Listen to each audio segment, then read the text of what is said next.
So the pre-Rift events for Unleashed is going to be starting literally this Friday, and man, is that some of the most fun that you can have in Riftbound. So we are going to be diving into the ins and outs and telling you 7 tips in particular on what you can do to help give you the best chance with deck building and competing at these pre-Rift events so that you can possibly win those extra packs and have a great time doing it. All of that and more we're diving into right now.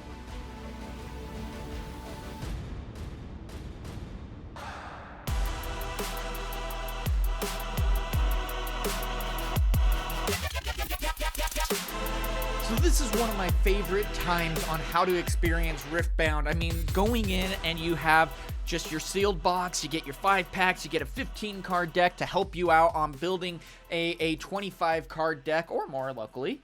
And then you're able to go in and compete against everyone else at the event for additional prize packing and things like that.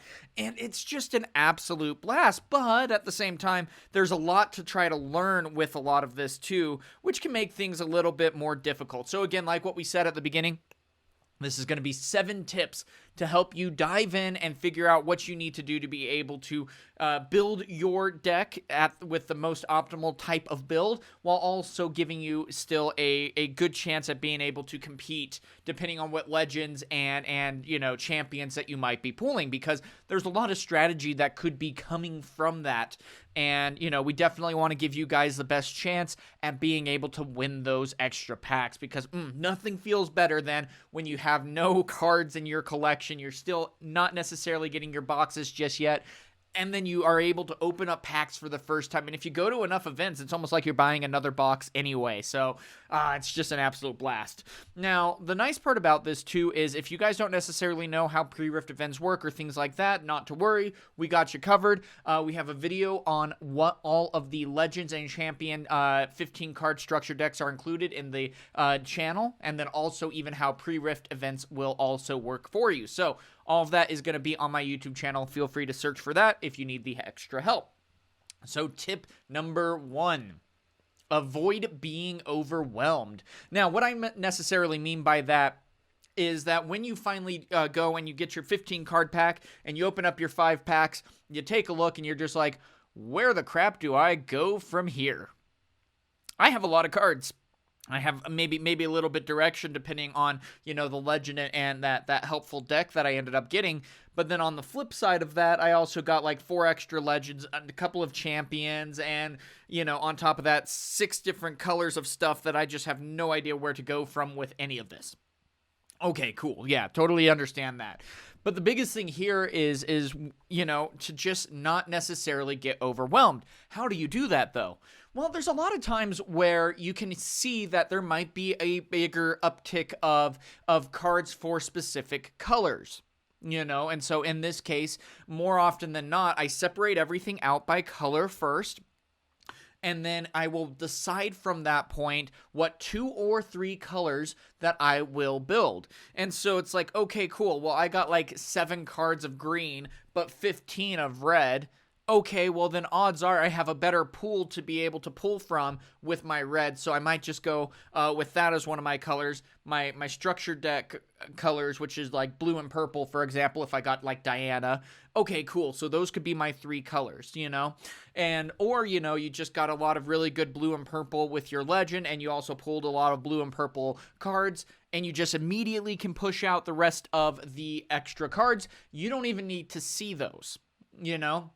The cool part is, too, is if you actually end up pulling, like, a really rare card or just, like, that super epic awesome card that you've been really wanting to play with, well, a pre-Rift event is a great way to go about even doing that and can even help narrow down, you know, what you're able to play at that point, you know? If you're really looking for, like, playing an Elder Dragon kind of thing, and you're able to pull it. Now, of course, that would be tough in a pre-Rift event just because it costs 12 runes, you know? Or, yeah, 12 energy. You know, so the odds of you actually getting there, but you get the idea for the example. You know, you already got one of your colors selected, and then if you just accompany that in with your other structured deck that you ended up getting, cool, then you're able to just immediately clear out all of those extra cards, and you just put those away. That's been one of the easiest things for myself is I'll organize by color even while opening the packs. Even before organizing into rarities, you know what you're already kind of pulling and things like that. And then I will just go and be like, hey, color, color, color. All right, cool. I think that's where I'm going to go with. Sometimes I will be like, as my third color or maybe as my 2 colors, I might have 4 colors in front of me as a whole and might play around with that. Again, normally you are given 30 to 45 minutes to be able to build your deck. So, definitely explore there. But even if you're able to just immediately pick out 2 colors in particular that you're just not using, that's a good percentage of your cards that are just out of the way. And process of elimination is going to be probably one of the best things to help you not stay overwhelmed so that you can just narrow down your field and build the best deck that you possibly can. Number 2 is going to be 3 colors can be great and usually needed. Now, the reason why I like 3 colors is it just gives you a whole different kind of playing field. A lot of these colors end up having like little themes and abilities that you're able to utilize. Okay, cool. So then if you're able to add a third color, that's a whole different dynamic that you're then able to build into your deck itself. So it's definitely helpful there. The tricky part is, though, it can sometimes feel like you're maybe overcomplicating it, especially if you have like 3 different colors with a lot of power that is going to be utilized here. One strategy that I usually like to use, especially in my pre-Rift events, well, only in my pre-Rift events because they're the only ones that allow 3 colors, is that I'm able to go in and I will pick my third color and avoid that power cost in that color. Meaning that I'm running like, say, orange, but I'm able to still run 6 and 6 of my rune count for my deck, and then I just have a third color that is able to be involved. There's some really good like orange spells in particular that have literally no power cost whatsoever, and it's just like, okay, cool, add +3 to a unit for 2 energy. And then if you win the combat, of course, win 3 XP, but it's like, hey, in particular, I just want that +3, and so it's like, okay, cool, and I pulled like 2 of those, all right, cool, that's going to be in my deck now. So that's some things that you can definitely be watching out for, and 3 colors can be, sometimes that little extra push that you need to be able to get over that 25 card threshold. Sometimes it is a little bit hard because you're going to be finding yourself, at like 18 to 22 cards and you're like, oh my gosh, how am I able to get to that 25, especially like blue and purple? It's just units and spells that just aren't good for my deck. Yeah, you're right, they're not. But if you add a third color in and it's just energy costs, okay, cool. That's perfectly fine. Energy cost only units, very viable. Great way to add a whole different dynamic to your deck. Spells that are only energy, okay, awesome, that's great. And even if you do need to end up going with some power cost in your other colors and going 4/4/4, that's still not necessarily going to be putting you in a whole lot of trouble necessarily. It can, but it's pretty avoidable, luckily. And so if you do end up needing to just have a lot of power throughout the 3 colors, don't feel like that you are hindering yourself really all that much. Just keep in mind on like the rules that you normally have for your main deck in general, which it's like, unless you're yellow, that you're not necessarily going to be having a whole lot of power cost in general. So that's going to be something to really help you out there. Always feel free to go for 3 colors. And I always like making sure that I don't actually have maybe my third color, if I can help it, have any power cost.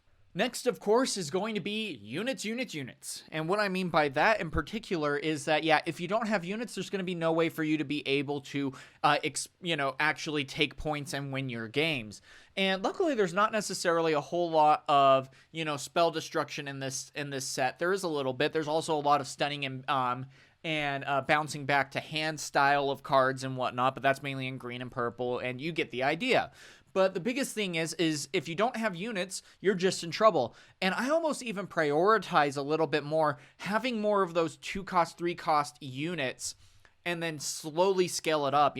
I won't necessarily really focus above 5-cost units unless it is that really good card, and even then I only have maybe 1 or 2 in my deck. I mean, keep in mind, it is only a 25 card deck, and so to have something like that in your beginning hand and you have to wait till turn 3, turn 4 to be able to get something like that out, when you really need to just be able to develop your field, have a lot more combats going so that you're able to then take your get your points and hold your battlefields, then you're sitting in a lot better place. One of the biggest things too is that this in pre-Rift events, your combats are going to be much more important here. You know, we don't have like something like Falling Star to stop your opponent from holding battlefields. It's like, okay, you know, I might be able to bounce you back a little bit, sure. I might be able to bounce you back to hand or whatever it might be, but, you know, I don't have but maybe one card that is actual spell removal. Likewise, the odds of you having more battlefield and showdown style of interactions is much more likely. So you need units. Now, I'm not going to be necessarily saying that like 15 to 20 of your deck needs to be units, but finding between probably 10 and 15 is a good number, and depending on the deck, of course, you're going to want to be going on something higher. This is where, you know, maybe some deck knowledge and seeing what your legends actually do is going to be a big difference maker. Someone like Diana might have a few less units in the deck because she is much more spell-centered and focused, whereas something like Ivern would be mainly going in with as many units as possible so that you have the dogs, cats, and everything as your benefit when you are going in and being able to create brush. And so, again, keep in mind that there are definitely exceptions to this, but it is definitely something to keep an eye on as you go through your deck building process. Now, yes, sometimes 25 cards are a little bit difficult. This is going to be tip number 4. Now, the big thing about this, though, is luckily it is not a hard lock. There were multiple times where I had a hard time trying to get up to 25, and there was other times where I had a hard time getting down to 25. Sometimes you just draw really well or have a great theme of your deck going. It's really synergizing decently well, and you're at like 28, 29, 30 cards. Now, for some reason, I have something against having an odd number of cards. It has to be even. That's how I am. No, but you get the idea on how sometimes that is. But there was times during Spirit Forge pre-Rift events that I had a 30 card deck, and I still ended up going undefeated. It's not necessarily something that is going to be hurting you, but it is definitely something to be keeping in mind, because maybe the cards that you are hoping to look for is now going to be more difficult to actually find. And in a clutch moment, that could be something very difficult for you to try to pull off then.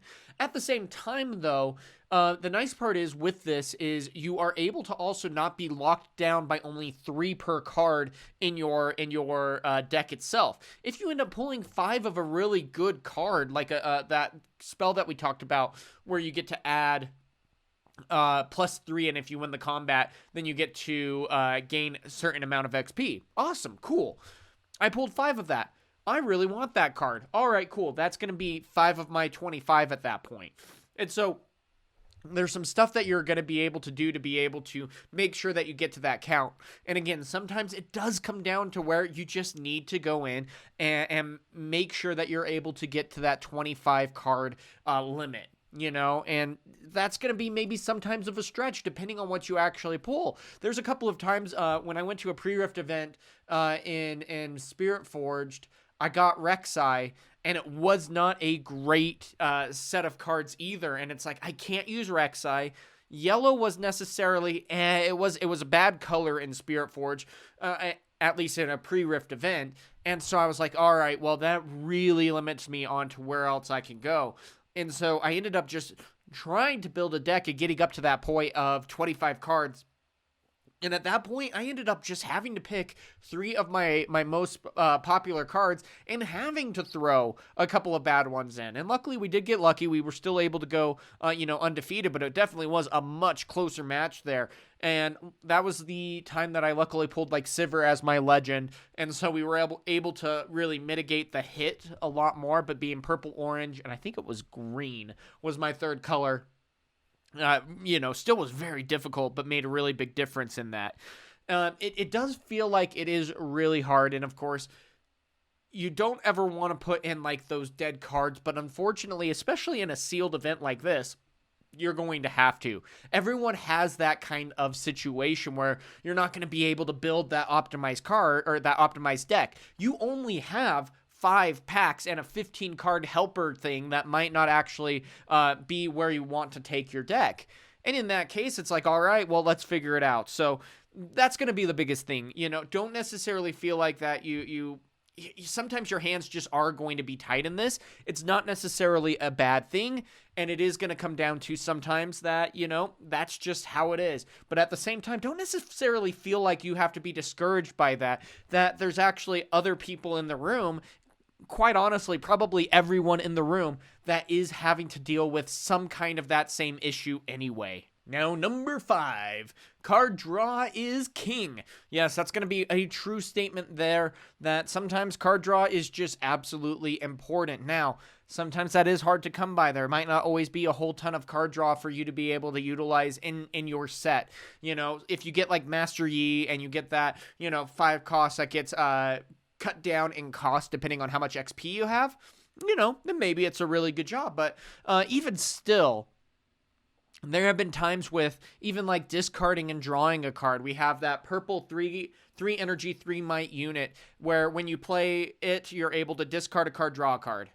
Okay, that's really awesome there, because sometimes you have to just get rid of a card that isn't necessarily good at the game right now, but could be very helpful down the line, and things along those lines. But if you are able to extend your hand, especially in a sealed format, and get those extra cards, then you're going to have a much better time and a bigger upper hand against your opponent than they have against you. I can't tell you how many times where I prioritized that card draw over being able to, maybe put in that one more powerful unit that could be making that big difference there.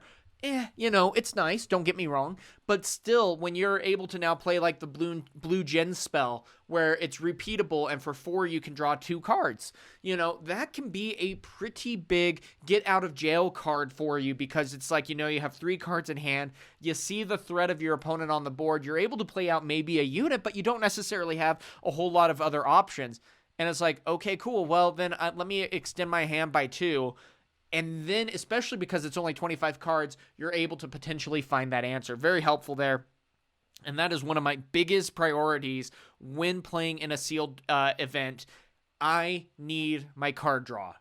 And that also might even be another thing going into our last point, which is going to be number 7, a little earlier, but in this case, we'll just make that point number 6, is that it's okay to not also have a legend or a champion card. In fact, sometimes it can be to your benefit. Why is that? Well, because instead of maybe having a legend ability that just isn't necessarily going to be something that you want to necessarily use, you're able to draw an extra card. And that even means if you have a champion and not a legend, or a legend and not a champion, then at the start of your turn, you're able to have a card hand size of 6 instead of 5. That alone, if you want that to be more to your benefit, very well could be a high caliber play for you to help you get going on your game.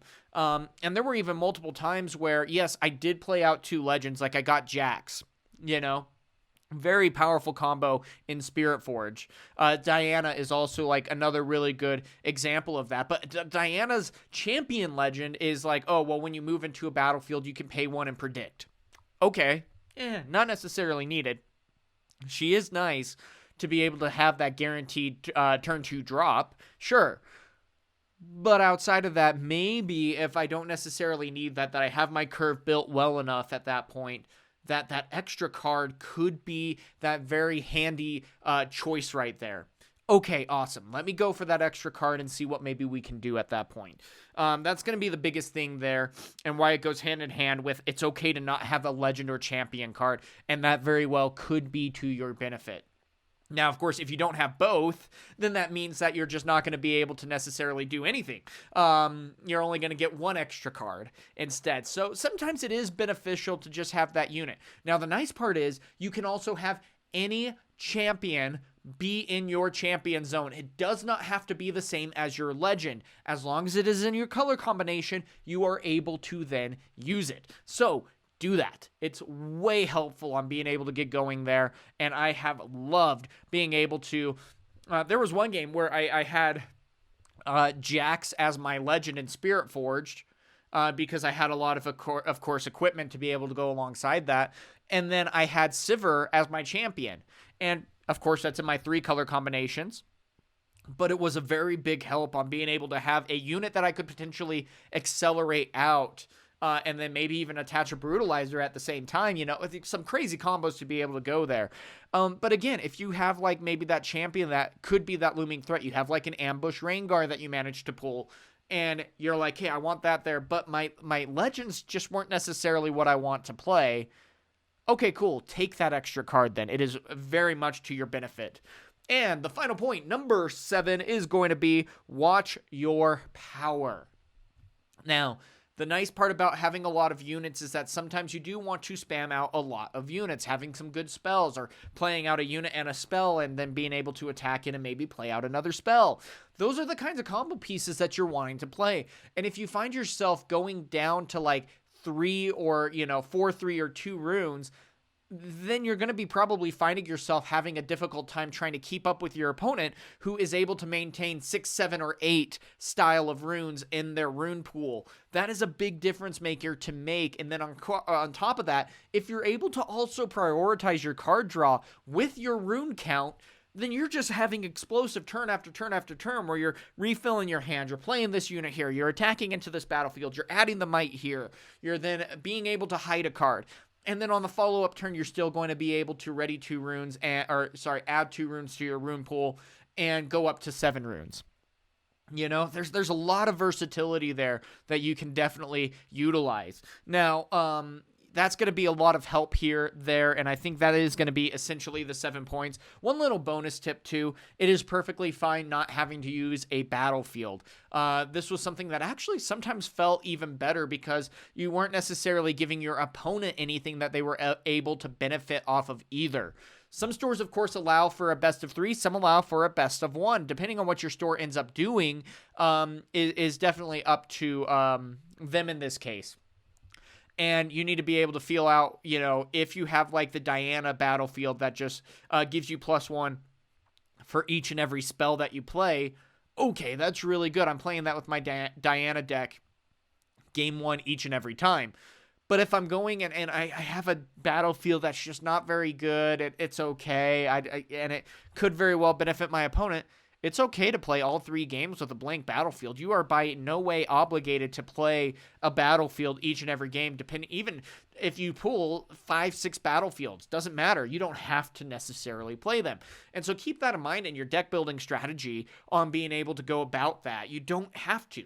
That's the nicest part, and it could even be to your benefit. So anyway, guys, that is going to be it for now. What are your thoughts, and what other tips would you give for newcomers out there in their pre-Rift events? I gotta say, it's one of the best times someone can have, and if you are new to the game, or you're thinking about maybe getting into the game, Riftbound pre-Rift events are some of the best ways for you to be able to learn the game and have a great time doing it. Again, everyone's on the same playing field. Yes, there is definitely pilot skill that comes into this game.